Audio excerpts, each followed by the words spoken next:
Welcome students, জ্ঞান জ্যোতি coaching সেন্টারের পক্ষ থেকে তোমাদের সকলকে আরো একবার স্বাগত।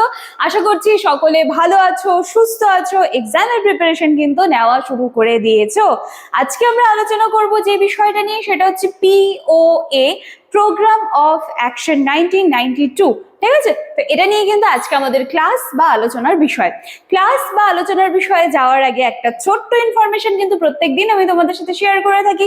সেটা হলো, যারা আমাদের সাথে চাইছো যোগাযোগ করতে, তারা কিভাবে যোগাযোগ করবে? বোর্ডের কর্নারে দুটো কন্ট্যাক্ট নাম্বার দেখতে পাচ্ছ, যে কোনো একটি নাম্বারে কল করে কিন্তু তোমরা আমাদের সাথে যোগাযোগ করে নিতে পারো।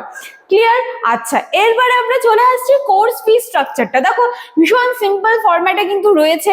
ফর এন্টায়ার সেমিস্টারের জন্য রয়েছে 1199 টাকা, এবং মাইনর স্টুডেন্টস যারা রয়েছে সেক্ষেত্রে ফর এন্টায়ার সেমিস্টারের জন্য কিন্তু রয়েছে 699 টাকা।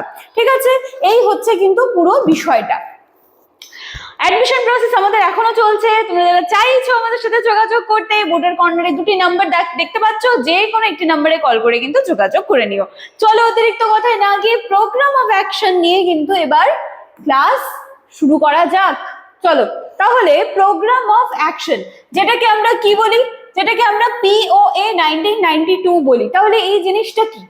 ঠিক আছে, দেখো বলছে POA 1992 প্রোগ্রাম অফ অ্যাকশন হচ্ছে ভারতের শিক্ষানীতির একটি গুরুত্বপূর্ণ দলিল, যেটা ন্যাশনাল পলিসি অন এডুকেশন বা NPE 1986 কে কিন্তু সংশোধন ও কার্যকর করার জন্য প্রণয়ন করা হয়।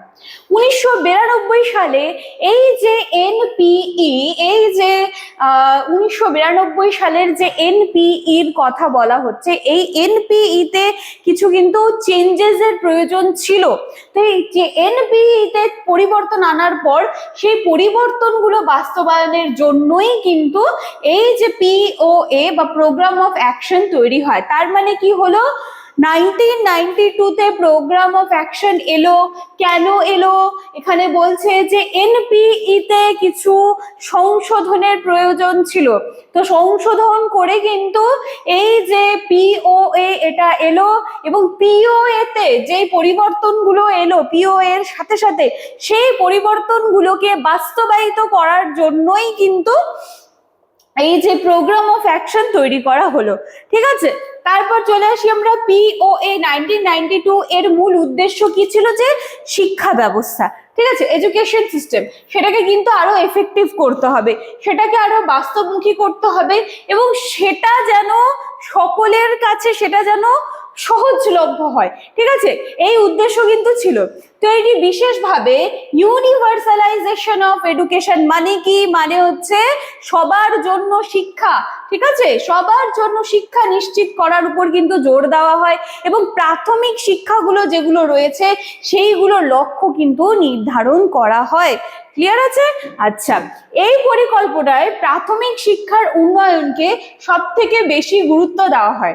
স্কুলে ভর্তি বৃদ্ধি, ড্রপ আউট কমানো, এবং শিক্ষার যে গুণগত মান রয়েছে, ঠিক আছে, সেটাকে উন্নত করার জন্য বিভিন্ন পদক্ষেপ নেওয়া হয়।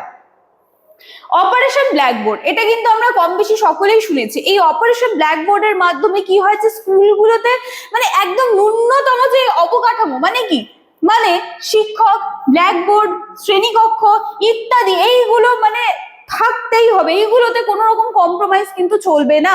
তো এইগুলো নিশ্চিত করার উদ্যোগ কিন্তু নেওয়া হয়। ঠিক আছে, তারপরে চলো দেখো এবার নারী শিক্ষা। ঠিক আছে, POA নারী শিক্ষা, উইমেন্স এডুকেশন এবং ইকুয়ালিটির উপর বিশেষ গুরুত্ব দেওয়া হয়। মেয়েদের শিক্ষা নিয়ে যতটা না মানে সোচ্চার হয়েছিল এখানটায়, ততটাই কিন্তু ইকুয়ালিটির কথা এসেছিল। তপশিলি জাতি, উপজাতি, দেন হচ্ছে সংখ্যালঘু, পিছিয়ে পড়া শ্রেণী, এই যে পিছিয়ে পড়া শ্রেণী যারা রয়েছে, তাদের শিক্ষা, তাদের সুযোগ সুবিধা, সহায়তা, সমস্ত কিছু নিয়ে কিন্তু এখানটায় তৎপরতা দেখানো হয়েছিল, সুব্যবস্থা গ্রহণ করা হয়েছিল। আচ্ছা, এছাড়াও এই যে পরিকল্পনা, এই পরিকল্পনায় অ্যাডাল্ট এডুকেশন, প্রাপ্তবয়স্ক শিক্ষা এবং নন ফর্মাল এডুকেশনের ওপর কিন্তু জোর দেওয়া হয়। কেন দেওয়া হয়? যাতে তারা নিয়মিত, মানে যাতে যারা হচ্ছে কিছু রেগুলারলি স্কুলে আসতে পারছেন না, কিন্তু তারপরেও যেন তারা শিক্ষা থেকে বঞ্চিত না হয়ে যায়, ঠিক আছে? সেই চেষ্টা করা হয়েছিল। শিক্ষার গুণগত মান উন্নয়নের জন্য টিচার ট্রেনিং এর ব্যবস্থা করা হয়েছিল, কারিকুলামকে আরো ভালো করার কথা বলা হয়েছিল এবং মূল্যায়ন পদ্ধতির পরিবর্তনের উপর কিন্তু জোর দেওয়া হয়েছিল। তো পিওএ 1992 ভোকেশনাল এডুকেশন মানে কি, মানে হচ্ছে কারিগরি শিক্ষা, ঠিক আছে? এই কারিগরি শিক্ষার প্রসার ঘটানোর কথাও বলা হয়, যাতে শিক্ষার্থীরা শুধুমাত্র যে তাদের যে তাত্ত্বিক জ্ঞান তো সেটা তো থাকবেই, এর সাথে সাথে তাদের যে প্র্যাকটিক্যালিটি, ঠিক আছে, বা তাদের মধ্যে থাকা সে যে বাস্তব দক্ষতা, এইগুলোও যেন তারা অর্জন করতে পারে। শুধু অর্জন করলে হবে না, সেটাকে কিন্তু ভবিষ্যতে আবার কর্মসংস্থানের জন্যও কিন্তু সেটাকে কাজে লাগাতে যেতে পারে, এই উদ্দেশ্যই কিন্তু ছিল, ঠিক আছে? তো আলোচনার বিষয় আমার এতটুকুই ছিল, আর একটু রয়েছে। দেখো, আমরা এখানে প্রাথমিক শিক্ষার কথা কিন্তু দেখেছি, এর সাথে সাথে উচ্চ শিক্ষা সংস্কারের ক্ষেত্রেও কিন্তু এখানে অ্যাকশনস নেওয়া হয়, বিশ্ববিদ্যালয়ের মান উন্নয়ন, গবেষণা বৃদ্ধি, সমস্ত কিছু কিন্তু এই যে পিও এর মধ্যে চলে আসে, ঠিক আছে? তো এক্সামের জন্য তো এটা ভেরি ভেরি ইম্পর্টেন্ট, খুব ভালো করে পড়ে যাবে, আর কিছু না হলেও কনসেপ্টটুকু ক্লিয়ার করেই নিতে পারবে। চলো, দেখা হচ্ছে আবার নেক্সট দিনের ক্লাসে। Thank you.